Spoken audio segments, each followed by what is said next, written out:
Wow. Hello. That took a few seconds.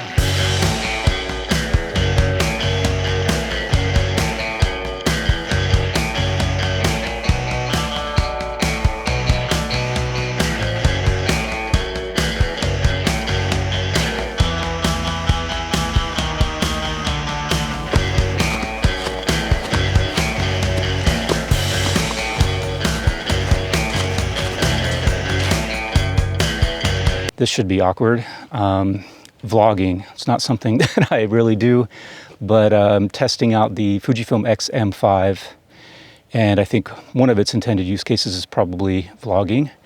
So here we are. A couple things I wanted to try out or test out with this is like my initial use of the camera. I just really am shooting with it for the first time. I'm in the vlog mode, and I have it set to auto exposure, so we're testing out how it does in terms of like exposing as the lighting conditions change. Does it do smooth exposure changes? Obviously testing out the autofocus as well. I have it set to face eye auto, so it should just be bouncing around on my eyes. And I'm using the 16mm f1.4.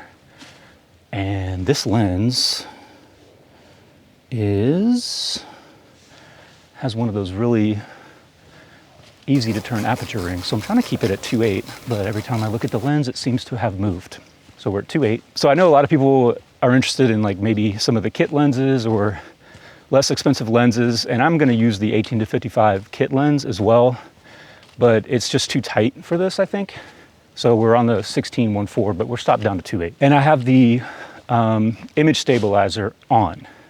So this lens does not have OIS, so we're relying on the camera's digital stabilization, which is also cropping in. So this is a little tighter than I would like it to be. And then I'm also curious about the audio situation. So I have an external mic plugged in, little Rode wireless Go, but I don't know if it records the internal mic as well.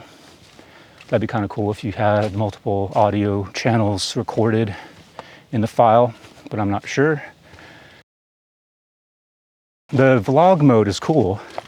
I think it's a feature that they could, even if it's not on the dial, they could put it in, or some version of it, into all the cameras, because it does have all of the, or has a lot of the video settings that you want, and they're touch enabled on the screen.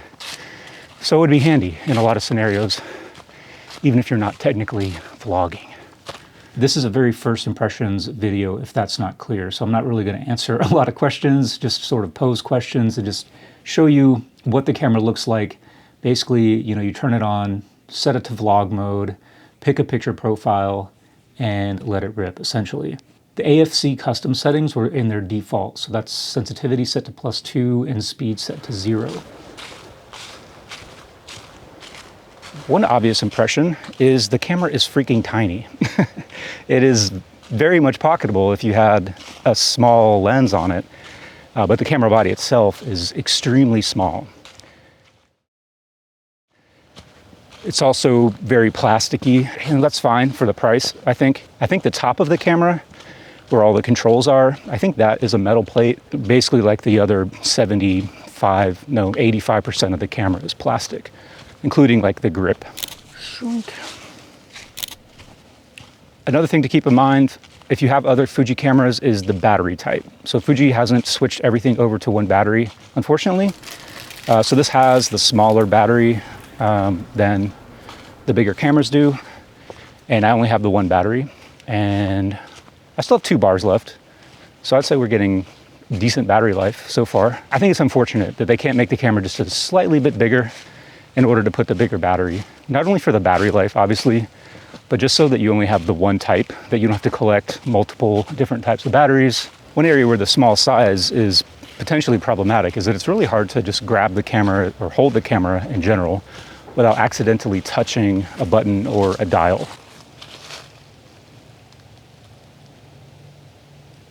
Even for photography, I could see it benefiting from like some kind of grip or a cage, especially for videographers.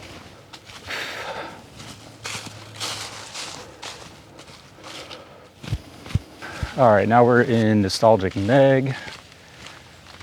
And just as I was praising the battery life, it really took a nosedive at the 2-bar mark. Now it's in the red bar mark within, I don't know, 10, 15 minutes of when I said that it was doing okay.